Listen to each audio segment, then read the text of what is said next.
સમાચારોની શરૂઆત કરીએ તો રાજકોટમાં વાતાવરણમાં પલટો આવ્યો છે। રાજકોટ શહેરના વાતાવરણમાં પલટો આવ્યો છે। જે પ્રકારે હવામાન વિભાગે આગાહી કરી હતી માવઠાની શક્યતા છે, ત્યારે રાજકોટ શહેરમાં વાદળછાયું વાતાવરણ છવાયું। આકાશમાં કાળા ડિબાંગ વાદળો છવાયા છે। હવામાન વિભાગે વરસાદને લઈને શક્યતા વ્યક્ત કરી છે। ખેડૂતોમાં હાલ તો કમોસમી વરસાદને લઈને પણ ચિંતા સતાવી રહી છે। વાદળછાયું વાતાવરણ રાજકોટમાં જોવા મળી રહ્યું છે। કાળા ડિબાંગ વાદળો છવાયા। હવામાન વિભાગે માવઠાની આગાહી કરી છે। કેટલાક વિસ્તારોમાં વરસાદ થઈ શકે છે, ત્યારે કમોસમી વરસાદને કારણે ખેડૂતો ચિંતામાં છે।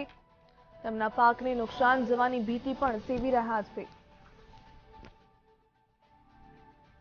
રાજકોટના વાતાવરણમાં પલટો આવ્યો છે। હવામાન વિભાગે આગાહી કરી હતી।